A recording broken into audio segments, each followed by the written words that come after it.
As many of you will know, we've been in Delhi for about 3.5 years, and the University of Chicago decided at that time to open a center in Delhi precisely to do the kind of thing that we're about to do this evening, to engage with scholars and scientists and interested citizens here in India on the kinds of research that our faculty are doing, the kinds of ways that we might be able to engage others in helping to understand key problems here in India. This is one of about 150 events that we do each year, so we're very, very active, and the events that we do run the gambit of the interest of our faculty, everything from a conference in March on the history of the book in South Asia to a conference in July on developments in head and neck cancer surgery. So we have a very broad agenda. We are very pleased that you're here this evening to be with us on this particular program, and we hope that you are signed up for our announcements of events and that we'll see you at future events. This evening I'm very pleased to introduce my colleague Paul Stanland, who has organized this program. Paul is our newest associate professor in the Department of Political Science, just turned tenure this year, and we're all thrilled to have Paul as a member of our faculty. In addition to being a member of the Political Science faculty, Paul is the director of the Committee on International Relations program at the University of Chicago, and as well, he's a graduate of the University of Chicago, a graduate of the college. Paul went to MIT for his doctoral work and received his PhD in political science from MIT in 2010. He works on issues of civil war, international security, and ethnic politics, especially in the South Asian countries. And he's very well known for his recent book, Networks of Rebellion, Explaining Insurgent Cohesion and Collapse, produced by Cornell University Press in 2014. He's now at work on a new project on armed politics in the state in South Asia. So let me introduce Paul, and he will introduce our panel. Thank you, Paul. Really excellent panelists today, and I'm very grateful to them for agreeing. They have many other things to be doing in their lives, so I really appreciate them taking the time. The first to my right is Sushant Singh, who's an associate editor at the Indian Express, an Indian Army veteran, and really one of the top journalists working on defense issues today, especially his writing and investigative reporting on the crisis this summer with China has been basically the best that's out there. And I think many of us kind of obsessively look at his Twitter timeline to see what is actually going on, as opposed to what lots of other people are saying. He also, I'm going to plug his book, is the author of a recent book, Mission Overseas, which is about overseas operations by the Indian military. To my left is Rajesh Rajagopalan, who teaches at JNU. He's one of the most eminent scholars of international security and international relations in India. And he's also written on a variety of other topics, IR topics, but also issues of civil-military relations and counterinsurgency. So he brings real expertise across both kind of traditional international relations set of issues, but also counterinsurgency, guerrilla warfare, internal security. And then finally, we're lucky to be joined by Constantino Xavier from Carnegie, India. He has a PhD from Johns Hopkins very recently, and congratulations to you on defending that. His work focuses mainly on India's neighborhood and Indian foreign policy toward countries, particularly Nepal, Sri Lanka, and Myanmar. I'm sure some of you have seen his fairly prolific writings on these policy topics in the last several years. So we're going to start with Sushant, go to Rajesh, Constantino, and then I will conclude very briefly, and then we'll open up for Q&A, which I think will be the most useful part. So Sushant, we'll start with the external and internal security challenges on India's border. As we all know, the two major external challenges continue to remain Pakistan and China, which has been flagged by both the Army Chief very recently as well as the Chief of the Indian Air Force in his recent statements. The biggest internal challenge is Jammu and Kashmir and the north. The northeast, there's some kind of peace in the recent past. But Jammu and Kashmir, I would particularly like to talk about, dwell on it a bit, because I did serve when in the Indian Army for 3 stints in Jammu and Kashmir, starting in the early 90s, and saw through various phases of militancy, insurgency, terrorism, a certain return to normalcy, and now what we are witnessing is, again, a very heightened state of tension in Kashmir Valley. See, there are many components of the Kashmir story. All of us hear the Kashmiri Pandit story, the Kashmir Valley story, the Islamist angle, the Islamic angle, the Pakistan angle, the Indian Army angle. there are many angles and there are many layers. There is no way in which in 2 minutes or 3 minutes anybody can do justice to what the various layers of the story are. But I just want to highlight a few things which some of us miss out on. One of them is that the situation on the line of control or the operations on the line of control is different from what happens in the Kashmir. So because the theater is same, the place is called J&K, place is called Kashmir, and the actors are the same. You have the Indian Army, you have the Pakistani militants or Pakistan acting. So most of us tend to confuse the line of control with what happens in Kashmir. We have to, in our minds, be very clear that the Indian Army operations on the line of control and the Pakistani actions on the line of control are different from what the Indian Army does inside the Kashmir Valley. On the line of control, there are two armies which are actually arrayed against each other. And although the line of control is well delineated, well marked, both on ground since 1948, but still there's a lot of tension. And the tension is primarily due to the fact that the ceasefire violation means the Pakistani side is trying to push more militants in. And it's only in the very recent past that the Indian Army has become extremely proactive on the line of control. I don't want to dwell much on it, but if you understand when I say extremely proactive, I will just say that the number of ceasefire violations on the LOC have more than doubled in this 1 year after the surgical strikes. So you will understand what I'm trying to say. It is more like a dissuasion, more like a deterrence to stop the Pakistanis from doing what they want to do. That's one big difference which has come on the line of control in the recent past. In the hinterland, the situation is slightly tricky. While the counter-terrorism operations are doing well in the hinterland, in the Kashmir Valley, I'm not so sure about the counter-insurgency operations. Now, we are able to kill terrorists, but are we able to kill terrorism? We are killing militants, but are we killing militancy? That is the question which is bothering most people, including the senior army officers and security personnel who are deployed in Kashmir. There's been a lot of security action, but it has not been backed by any political action whatsoever. Despite the Home Minister's recent visit and despite his statements and declaration of intent of talking to people, there remains a very big political gap in the Kashmir Valley, which continues to hamper the security movements or continues to not allow us to take full advantage of the security situation and the operations that have gone successful. Essentially, in any counterinsurgency operation, the security forces can prepare the ground, but eventually politics has to take over and bring in a sense of normalcy or a closure. That is not happening. That sense of closure is not coming, and so you have thousands of people coming out and throwing stones. It's a fact that thousands of kids and women are coming out and throwing stones when an army is doing an operation. It is not really due to money. All of us would like to believe that it's only money given by Pakistanis or the Jamaitis or by the Hurriyat, which is bringing kids out, which is bringing kids and women out. But no kid and woman is going to come out if there are people, if there's army units there. There's something which is wrong there. What is wrong there? How it can be solved? How it cannot be solved? That needs to be tackled. In summary, on Kashmir, where we stand now is there is no international support for the Kashmiri movement. Virtually zero international support.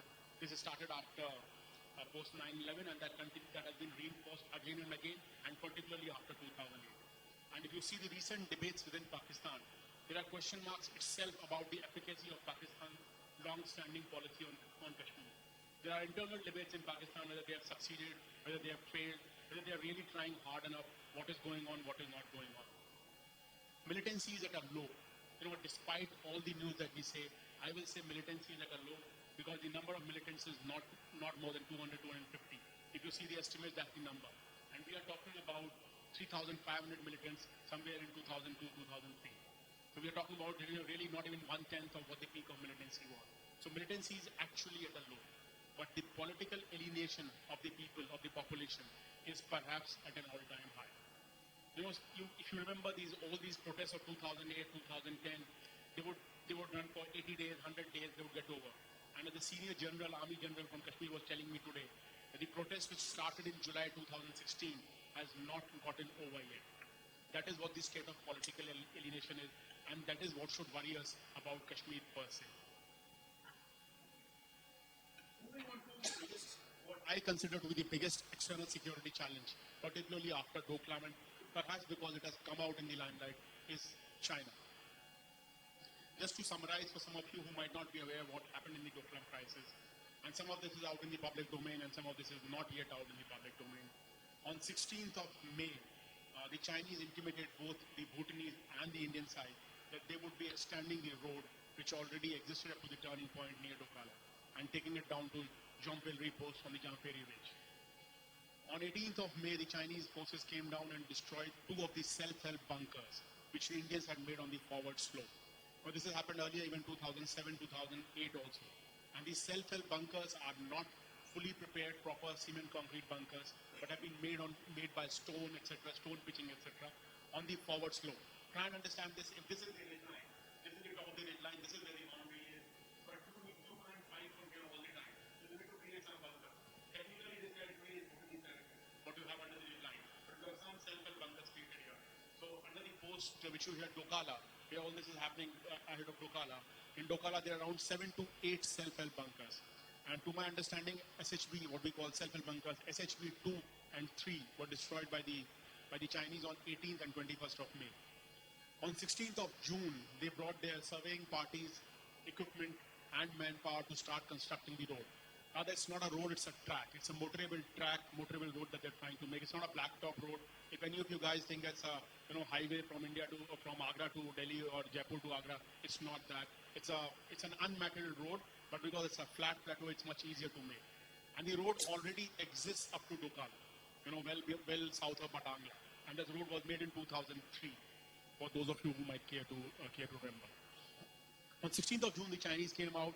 On 18th of June, the Indians pushed their troops down, pushed a dozer and a JCB down, and stopped the Chinese from making that road. The situation continued till 28th of August, when a disengagement between the two sides happened. So, contrary to lot of media reports, as I realized and as I reported last week, it was not a withdrawal. The two armies, the two forces continue to remain deployed there, but at a distance of 300 meters apart. They have not withdrawn onto their on their own camps. Neither the Chinese gone beyond the Chumbi Valley, nor have the Indians fully come down to their side. That is the situation which is as of now. The expectation is that full disengagement, full withdrawal will happen, but over a period of time, depending on how the Chinese internal political situation plays out, particularly because of the Communist Party meetings. What happened in Doklam, is different from what happened earlier, but it is also similar in some ways. It is similar to what happened to my custody time? Yeah, okay, sure. Yeah. So precisely, if you remember what happened in 2013 and 2014, when Xi Jinping was here and he was taken to Ahmedabad, and these guys came in 18 to 20 kilometers inside. This is an extension or another episode in that line which has already been happening in the last couple of years, particularly since 2013. The Chinese have become more expansionist in their nature, and they are also taken aback by India's assertiveness. And assertiveness is not just that the Indian patrols are going and punching the Chinese in their face. The assertiveness is also the infrastructure which has been developed by the Indian side starting from 2006, when the Sham Saran-led committee decided to make the infrastructure. So the infrastructure has been made over the last 11 years, although it is way behind schedule. Although all these railway lines, strategic railway lines, and the roads are way behind schedule, it really, hurts China to see India making what it is making. That is why in 2012, the Chinese had offered that let neither side construct any more infrastructure, because they already have such a huge advantage. They would want India to remain disadvantaged in this manner. It is this assertiveness over the last few years that is actually bothering the Chinese most. And if you remember seeing a video on 15th of August from Pangong Tso Lake in Ladakh, where the Indian and Chinese soldiers are punching each other and hitting each other, that's primarily because Indians are making a road in that area, with the Chinese contest between Finger 3 and Finger 7, as they call it. And my fear, and Paul, I'll take a minute more, and my fear is that as India continues to build its infrastructure and enhance its military strength, there will be more such tensions on the line of actual control. This is not going to go away so quickly. Does it mean have the existing mechanisms failed? No, perhaps they have not failed fully, but perhaps we need to find better ways of handling both India's and China's rise in the region at the same time. Otherwise, there could be bigger trouble ahead. I'm not saying we can go to war, but there could be more pinpricks. There could be more such situations where we are struggling.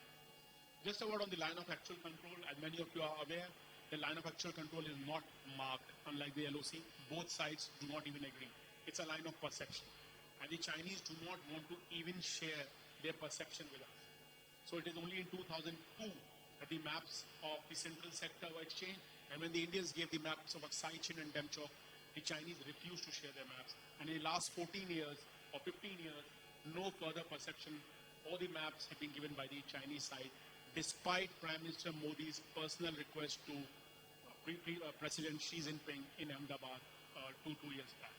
That is why the situation on the LAC continues to remain what it is. As far as the what should India's answer be?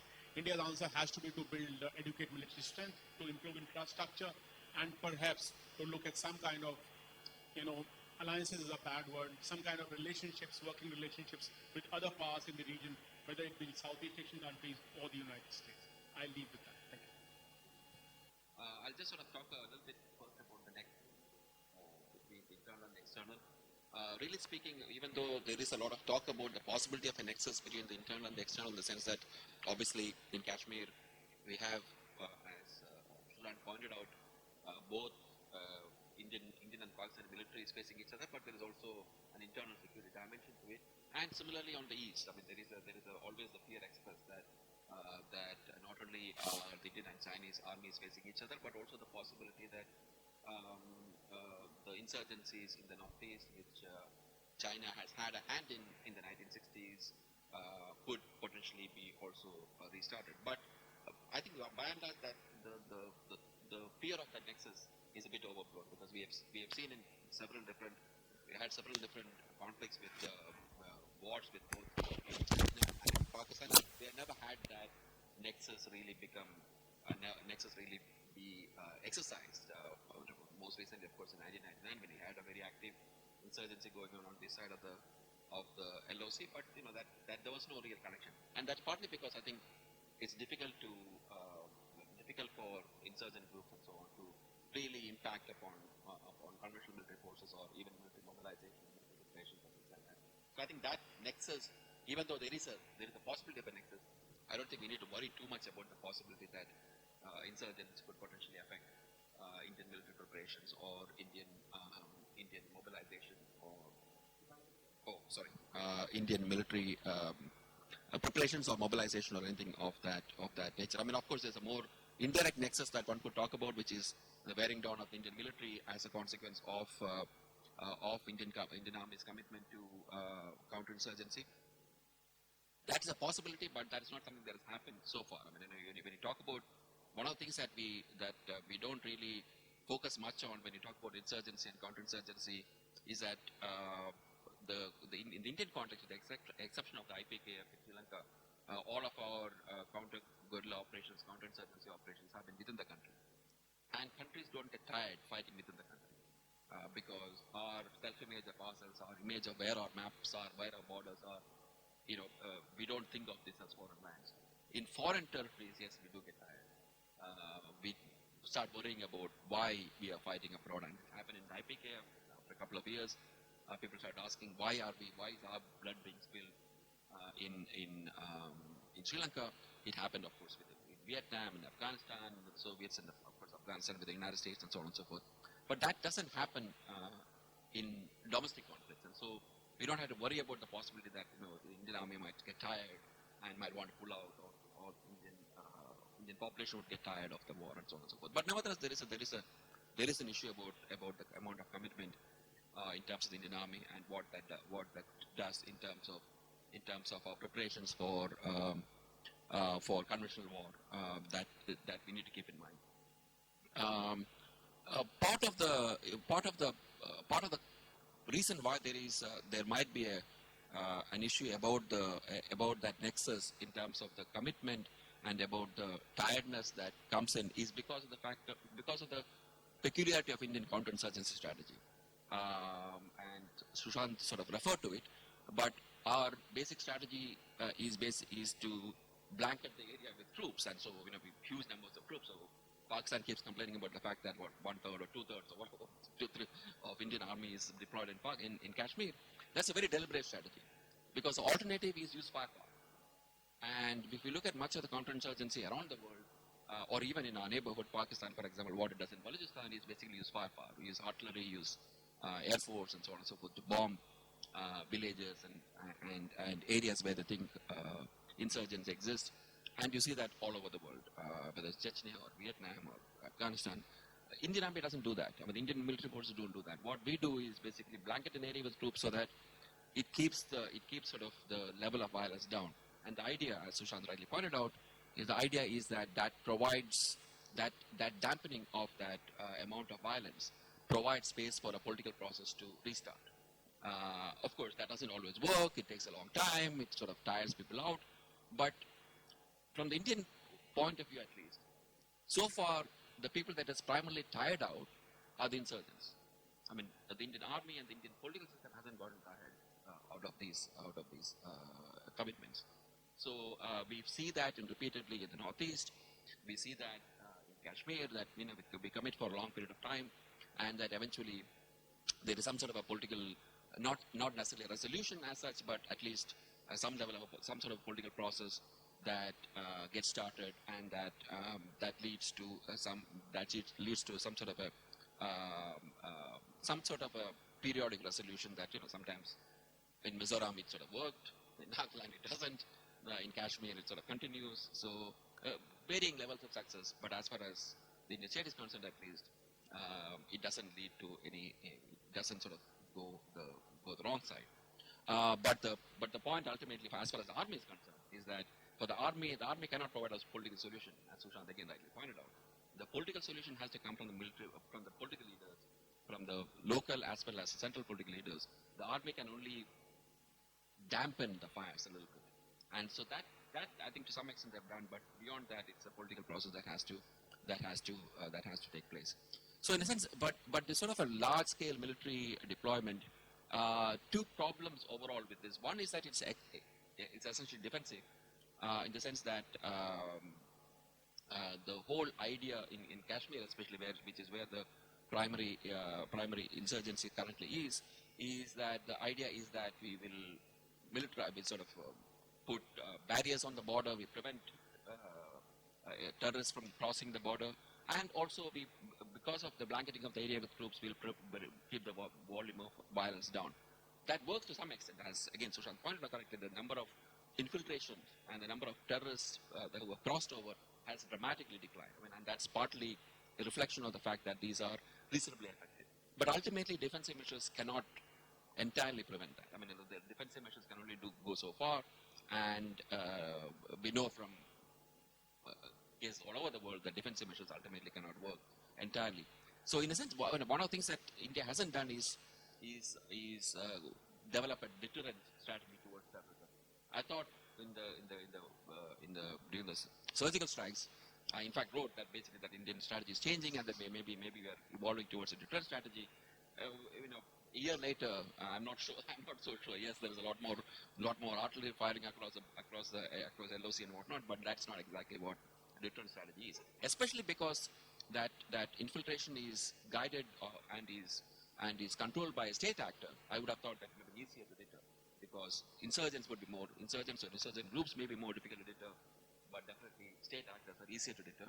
But nevertheless, I think that I'm not entirely sure that we have moved towards a deterrence strategy. Second problem, and I'll stop with this, is that I'm not sure that the Indian Army can continue to do both counterinsurgency and prepare for conventional war, especially given the fact that we have an increasing threat from China. Given I talked to a lot of military officers, and it is difficult these days to find a military officer who hasn't served in a counterinsurgency area. I mean, it's almost all military officers, all military units have had some time spent in counterinsurgency areas. So the point is that that level of commitment makes the Indian Army less prepared for conventional warfare, conventional operations. And if you look at the Indian Army and the Chinese Army, for example, the Indian Army is now larger than the Chinese Army by a small amount, but nevertheless it is larger than the Chinese Army now. And that is partly because the Chinese Army has recognized that you can't have this massive multi-million man, mostly men obviously, but an army, and then modern armies have to become more smaller and meaner and more technologically proficient, and that we are not doing, because over the last few years, we would have read reports about the fact that India is creating an entirely new strike corps for the northern border. So in a sense, we are continuing to expand the army when China is sort of contracting the army. And part of the reason for that is because of the fact that we have this huge counterinsurgency commitment. And in the 1990s, there was some talk about reducing that, eliminating that by creating what is called the Rashtriya Rifles. And that is originally supposed to have come under the Ministry of Home Affairs. It was supposed to be a civilian force, it was supposed to be a police force, not from the army. But after long bureaucratic wrangling between the Home Ministry and the Ministry of Defense, it essentially is now an army formation. So in a sense, the debate within the Indian Army about giving up the counterinsurgency commitment, which there was sort of active debate in the 1980s and even up to the 1990s, has seemed to have sort of died down. I mean, basically, they have kind of given up, resigned themselves to their fate that they have to fight famine. They have to do this because the politicians are not going to solve the problems, and there is no other force that can actually do what the Indian Army is capable of doing.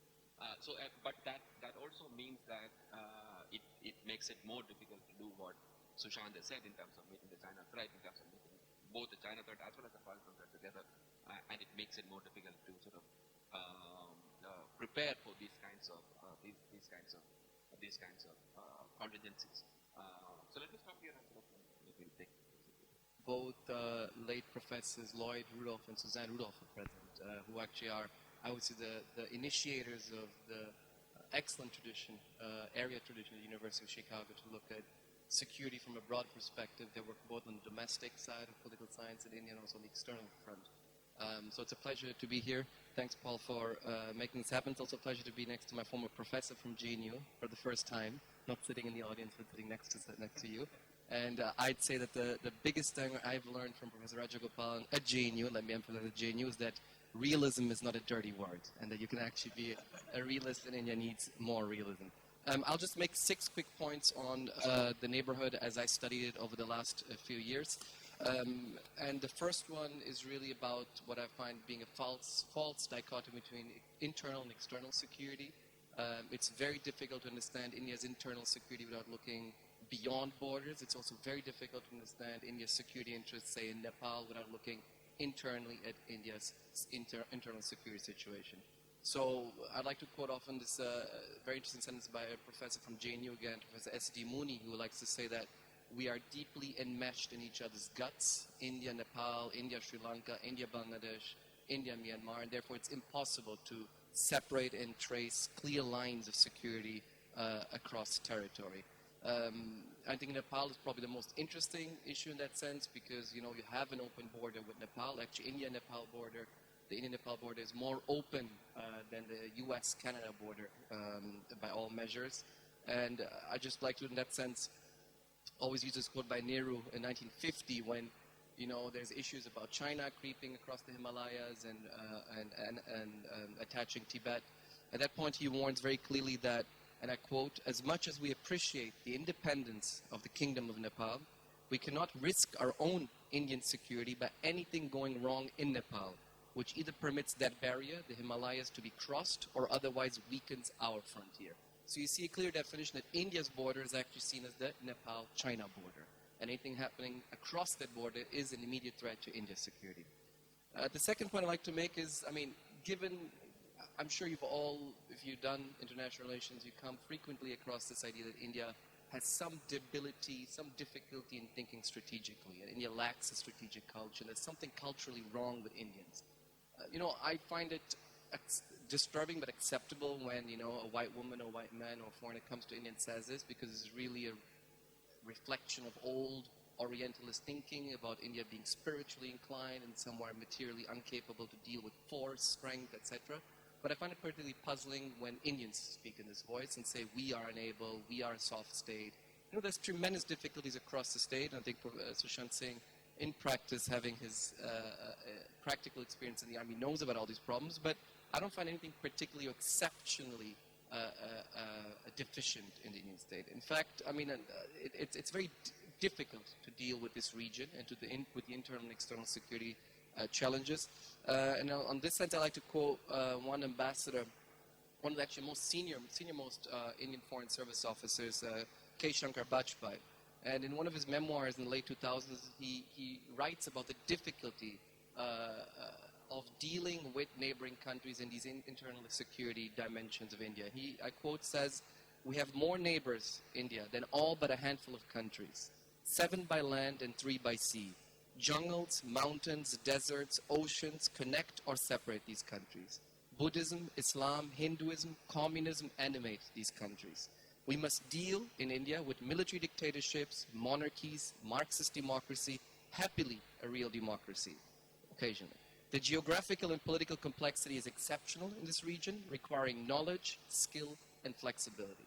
So it is very, very difficult to be, in that sense, an Indian security officer, but particularly Indian decision maker, and deal with this complexity in this region. So to look at how India thinks about the world, you have to understand the context in which India was born into in 1947, and the difficulties surrounding this region, the diversity of political regimes and political systems in these other countries. This leads me to a third point, which is, what I like to call the myth of non-interference.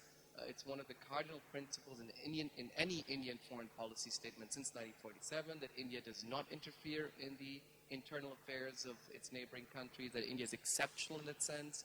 This is encapsulated in the Panchil Agreement in the 1950s with the Chinese, that you're going to respect the sovereignty of other countries.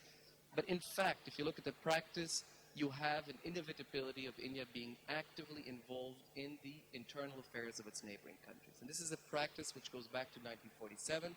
It's a practice which predates 1947, goes to the colonial apparatus of the British Raj, which had a tradition of interference, of managing, of getting involved in the principalities of the subcontinent, in the buffer states.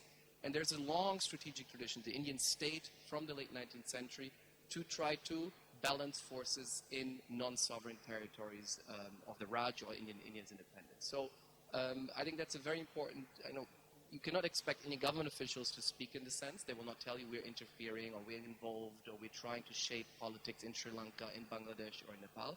But the practice, and that's what we, I think, as scholars are interested in, is one of involvement. The sooner we realize, the better. Why is this important? Because if we study it, it's going to have also impact, I think, on the way the government operates. And one of the first people who's been a very strong realist thinker in the Indian strategic elites, K. Subramaniam, a public officer who was also director of various institutes here and advisors to various governments. He early on in the 1980s, when everyone's talking about the difficulties of non-interference, he said that it's very dangerous for a country to try to behave like a rabbit or a deer. An elephant trying to behave like a rabbit or a deer will not get accepted as such. So India is an elephant in the region. It is a regional hegemon. Again, there's nothing wrong about the word hegemon, at least in IR and political science. It is the predominant power in the region. And the sooner you get used to that quality, of that size, that asymmetry of India, and you deal with it, the better that leads to allows us to understand better what India's policy making is and why it behaves the way it does. The last issue, let's move to the fourth issue about order and liberalism. So there's a strong tradition saying India doesn't care about values, human rights, democracy in its foreign policy. You see these days what's happening with the Rohingya in Myanmar, and a lot of people point and say, see, here's a democratic Indian state which does not translate its democratic identity at home into its foreign policy abroad. But in fact, from my research, I see a long tradition, what we call a liberal foreign policy, at least a liberal thinking in India's foreign policy. Let me give you just one example. In 1956, you passed the States Reorganization Act in India, a domestic development, which basically gives Tamil Nadu autonomy as a state with its linguistic and federal, semi-federal autonomy in the Indian constitution, and therefore you pretty much lay out the conditions to diffuse what was, the Dravidian separatism and the southern angst about North India. What happens exactly across the canal of the Palk Straits in 1956? The Sinhala-only Act is passed by the Sri Lankan state, actively disenfranchising the Tamil minority of 10 to 20%, and saying, this is going to be an ethnic majoritarian state which is going to have a special prerogative for the majority, which is Sinhala speaking, and is going to informally, actively, or inactively discriminate against its own minority, Tamil minority in the north. And the repercussions of this are obvious. In India, you have a successful integration of the southern state. In Sri Lanka, you have a creeping radicalization and leading to a civil war in the 1980s with devastating consequences. And let me highlight the death of a former Indian Prime Minister who was in the run to become a new Prime Minister. So that shows, I think, in India's thinking that its internal experience is often translated into its foreign policy.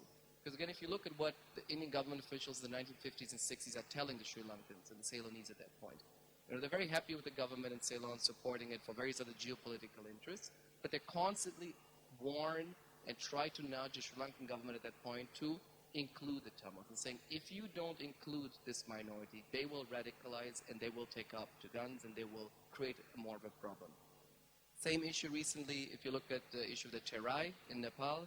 Let me just give you one quote on this to show you how old this liberal thinking is, that this issue of the Madhesis and the minority in Nepal is not just a little Hindutva agenda or deep state agenda, or just some created to weaken Nepal or destabilize Nepal. I'm quoting Jawaharlal Nehru in 1951, okay, October 1951, let me just emphasize it. And he's saying, he's advising the Nepalese state on their cabinet formation, the first democratic government's being created in Nepal. And he's saying, there's far too much of a tendency to think in terms of Kathmandu, central, the capital, and rather to ignore the hill people, the minorities of the hills and the mountains, and more especially the Terai in the south, in the plains. And this is very unwise and is bound to trouble in the future. So you see early thinking about India about if you don't include minorities, if you don't focus on democracy, human rights, inclusive systems, this will lead to inevitable tensions. Let me just finish on the last one. How long do I have, Paul? Done? No. Okay. So the last point is on the importance of the archival research. And I think that's really what opened up my eyes to all of this, what I'm saying to you. There's a new generation of younger people are doing this because now you have finally archives being more open, more available in foreign policy. This sounds weird for many of you historians from other disciplines, but in foreign policy there is a non-tradition, an absence of any type of historical research in India for many reasons we can go into later. Many of Professor Rajagopalan's students are now doing archival research, and part of this in India, not only foreigners.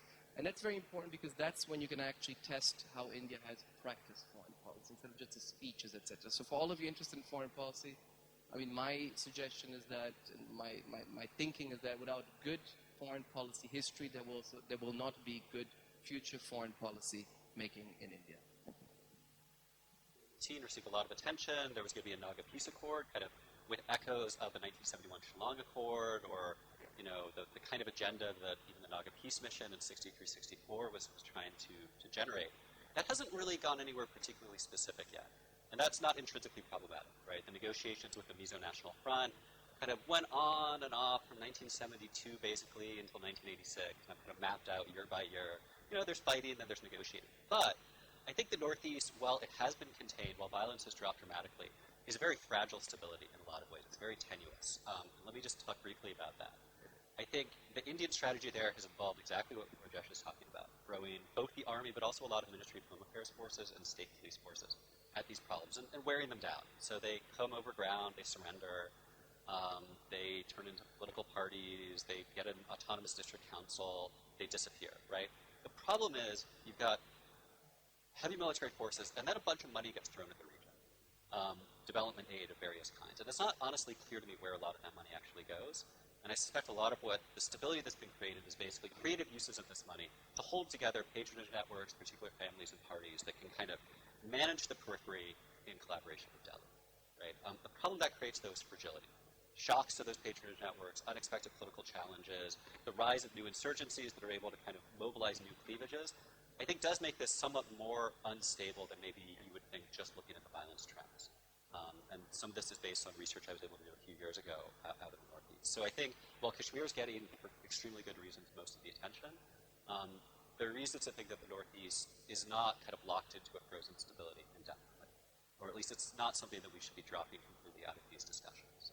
The international aspects there are less clear than in J&K, right? I mean, it's not like the Indians are going to go to war with Myanmar anytime soon, though the way the Myanmar army is operating, you never know what's going to happen. But kind of general instability in the Northeast is not good for look east, and it's not good for kind of managing infrastructure or China contingencies, et cetera. Second, on J&K, I just want to echo what Sushant said. I think this has now become almost a cliche, actually, right? And it's almost taken for granted that militarily the militancy has been beaten back very badly, though we've seen kind of ups and downs. But I think, especially now, there's no reason to think that kind of what Delhi likes to call mainstream politics has been reconstructed in any particular way, right? There may not be the kind of massive protests right this second, but both the PDP and the NC have, I think, taken enormous hits to their credibility for a whole variety of reasons, even from different parts of the political landscape. And I think as long as that continues, which it may continue indefinitely, claims about normalcy or return to normalcy are quite problematic. So, the internal security environment there is different than the LOC dynamics, right? But I think they can be linked in some complicated ways that I'm trying to pay attention to. The final thing that hasn't, is not as directly relevant to India, but I just want to highlight is I think we're going to see an escalating Rohingya insurgency in northern Rakhine State into the future. I don't see this conflict going away unless the Burma army is able to basically clear all of these people out, which may be part of what they're trying to do. Get as many people out as quickly as possible, break the back of the insurgency. That might work. The Burma army has been able to defeat a variety of quite robust insurgencies using very brutal tactics. However, if it doesn't work, it will make matters infinitely worse. And so I think what you could end up with is a Burma army that's engaged in large-scale indiscriminate violence, that's creating massive destabilizing refugee flows in Bangladesh, with implications for both Indo-Bangladesh relations, Bangladeshi internal security. Maybe, we're hearing talk about the 40,000 Rohingya in India and what to do about them. And so this is kind of these ripple tides, I think, could continue for years to come. And I think when we see crises like this, we assume they have to end at some point, right? And probably the worst part of this refugee crisis will come to some kind of conclusion. But if you look at the history of counterinsurgency both in the northeast of India and also on the Burmese periphery or the Myanmar periphery, I mean, the KNU has been in the field basically since 1948. The Kachin since 1961. Splinters of the Communist Party of Burma really since 1947. Actually, that insurgency begins before formal independence. So there's no reason to think that this isn't necessarily going away. And I think this is a very difficult issue as we're seeing in India right now. But I'm kind of paying attention to it for its ripple effects both into Bangladesh and also India more broadly. Plus, finally, the implications for the Myanmar transition and stability more broadly in the political system there, which I think a lot of us have taken for granted that basically this is the right glide path. Trajectory is pretty set. There's been some bumpiness, the war with the Northern Alliance up in the north, the military holding on to huge amounts of power. But this is a transition that could go south pretty quickly if you see a real split between the military and civilian leadership. And so I think that is an area that could have implications for India, though not nearly as direct as in the northeast or JK. But since it's in the news, I thought it's really worth highlighting. Okay, so I'm going to stop.